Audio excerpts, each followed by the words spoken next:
एक इंसान को अगर आप नहीं समझते, अगर एक इंसान को समझने की आप में इतनी क्षमता नहीं है, मत समझो आप। पर उसने जो आपके लिए किया है काम, जो आपके बचाव के लिए किया है, जो आपकी बेहतरी के लिए किया है, जो आपकी तरक्की के लिए किया है, एक कानून, उसे तो पढ़ लो आप। जाति इस देश के बड़ा ज़बरदस्त बड़ा कोड़ है, एक ऐसा भयानक रोग है जिससे मुक्ति अगर नहीं पाएगी तो पूरे देश को बर्बाद कर देगा, बीमार कर देगा।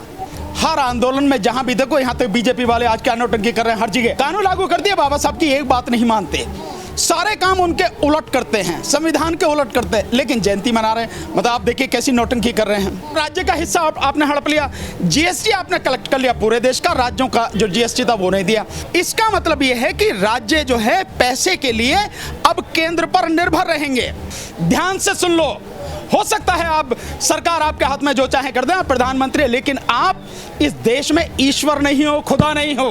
आप भी हमारी तरह इंसान हो और आपको घुटने टेकने पड़ेंगे इस देश की जनता के सामने, किसानों और मजदूरों के सामने। तो लड़ाई चाहे जितनी लड़नी पड़े, लड़ेंगे।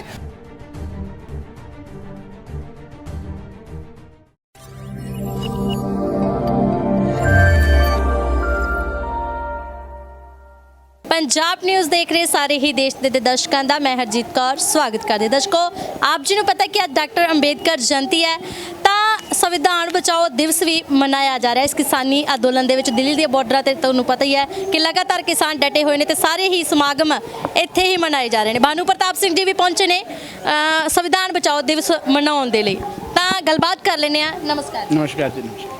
भानु प्रताप जी, कैसे लगता है कि संविधान बचाओ दिवस मनाया जा रहा है, तो लगता है कि संविधान बचाने की हुण जिहड़ी नहीं, संविधान बचाने की बहुत ज़रूरत है। संविधान बचेगा तो आपके, मेरे, इनके, उनके सबके अधिकार बचेंगे, जीने का अधिकार बचेगा।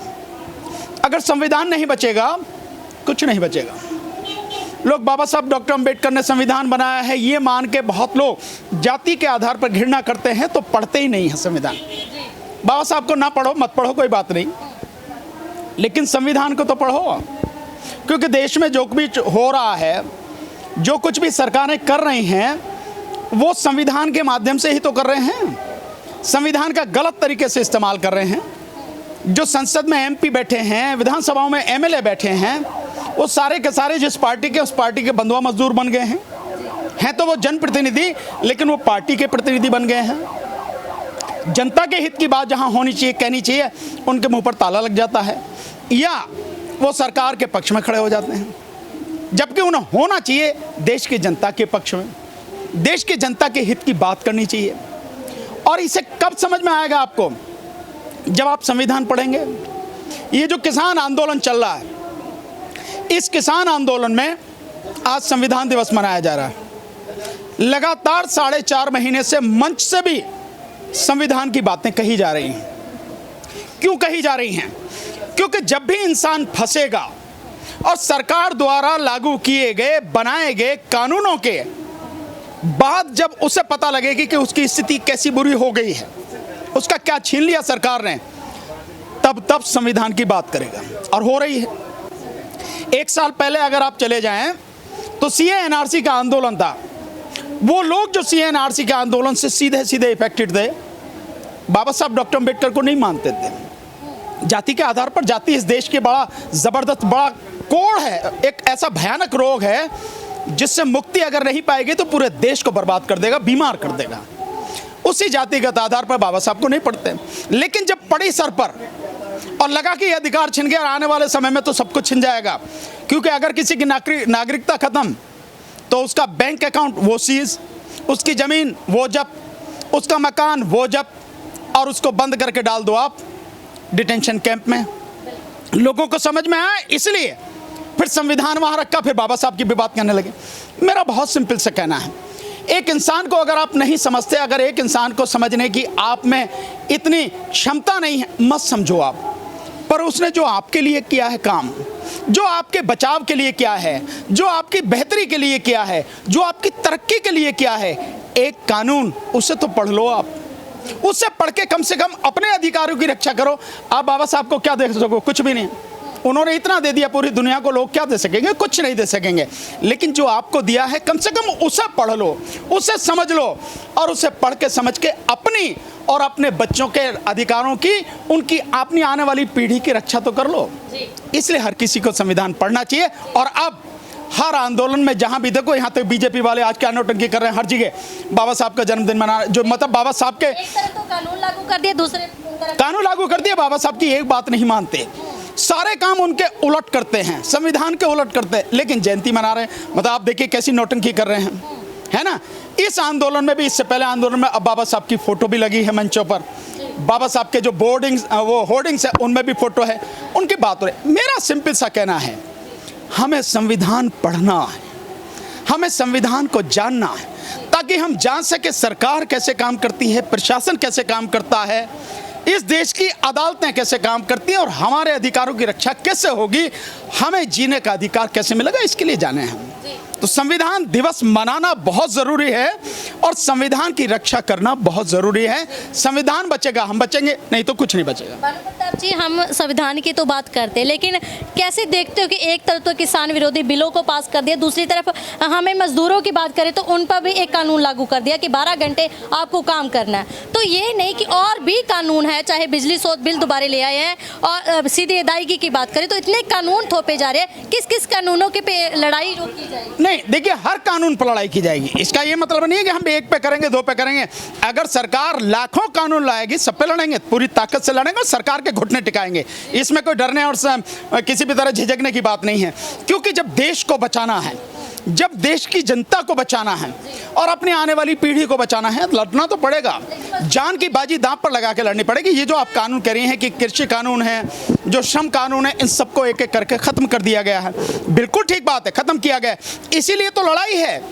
और संविधान को, ये संविधान का ही सहारा लेके की गए। अब जैसे इस कृषि कानून की बात करो, अब इस सरकार को इन कानूनों को बनाने का अधिकार नहीं है, क्योंकि कृषि और मार्केटिंग, जिसके तहत कृषि के तहत कॉन्ट्रैक्ट फार्मिंग का बनाया गया है, मार्केटिंग के तहत निजी मंडियों का बनाया गया, ये दोनों राज्य के अधिकार हैं। तो जब जो अधिकार आपका है नहीं, राज्य का अधिकार है कानून बनाने का, उसे छीन के आप कानून बना रहे हो।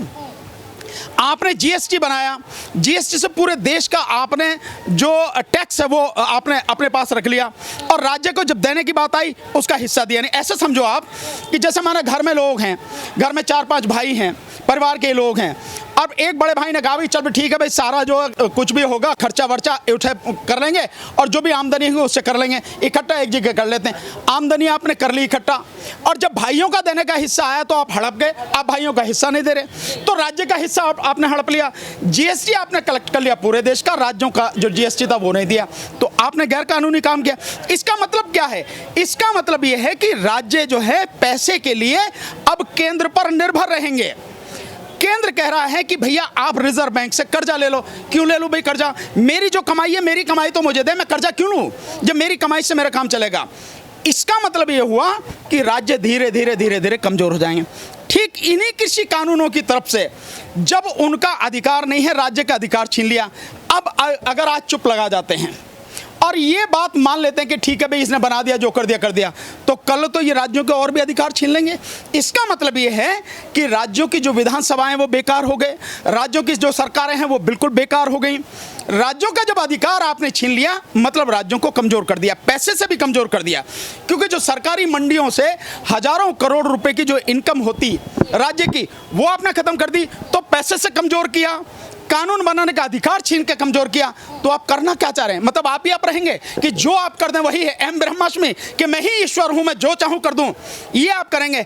ऐसा नहीं होने देंगे, किसी कीमत पर नहीं होने देंगे। मोदी जी, आप बिल्कुल इस बात को ध्यान से सुन लो। हो सकता है आप सरकार आपके हाथ में जो चाहे कर दें, आप प्रधानमंत्री, लेकिन आप इस देश में ईश्वर नहीं हो, खुदा नहीं हो। आप भी हमारी तरह इंसान हो और आपको घुटने टेकने पड़ेंगे इस देश की जनता के सामने, किसानों और मजदूरों के सामने। तो लड़ाई चाहे जितनी लड़नी पड़े लड़ेंगे, इकट्ठे होकर लड़ेंगे, पूरी ताकत से लड़ेंगे और मन से लड़ेंगे और आखिर में जीतेंगे। क्या लगता है कि एक तरफ इलेक्शन की बात चल रही है, आपने देखा बंगाल में भी ये रैलियां कर रहे हैं, इलेक्शन हो रही है और यहाँ पर किसानी आंदोलन चल रहा है। एक तरफ तो कह रहे हैं कि हम खुले मन से ये बात करना चाहते हैं किसानों के साथ, दूसरी तरफ कहते हैं कि एजिटेशन खत्म कर दें। खुले मन से बात होती है कि जो बात हो बिल्कुल शीशे की तरह साफ हो, हर किसी को ही मालूम होना चाहिए सरकार क्या कर रही है। लेकिन जब सरकार चोर दरवाजे से मजदूरों को खत्म करने के लिए कानून लाती है, चोर दरवाजे से जब पूरे देश को आपने बंद कर रखा, घरों में कैद कर रखा लोगों को, तब आप किसानों को खत्म करने के लिए कानून लाते हो। क्या कहेंगे इसको कि ये खुले मन से है? ये खुले मन से नहीं है, ये बहुत ही दूषित मन से है, सड़े हुए मन से है, गंदे मन से है। ये जो काम आप कर रहे हो, ये काम नहीं करो आप। संविधान ने जो आपको अधिकार दिए हैं, संविधान ने जो आपको जिम्मेदारी है, उसके तहत काम करो आप। आप चंद पूंजीपतियों के लिए काम करोगे और ये कोशिश करोगे कि सब लोग सर झुकाकर उसे मानेंगे, ऐसा नहीं होगा। उसका विरोध होगा और विरोध इस देश के संविधान को बचाने के लिए होगा, हो रहा है। और जब तक जीतेंगे नहीं, जब तक ये विरोध चलेगा। क्या लगता है कब तक ये बिल जो हो रहा है? मैं नहीं कह सकता कि कब तक, 2 महीने लगेंगे, 4 महीने, पर एक बात जरूर कह सकता हूं मैं, उत्तर प्रदेश के चुनाव से पहले निश्चित रूप से इस समस्या का समाधान होगा। और मुझे पक्का विश्वास है उत्तर प्रदेश के चुनाव से पहले यही भाजपा सरकार इन कानूनों को बिना शर्त वापस लेगी। बहुत बहुत धन्यवाद जी।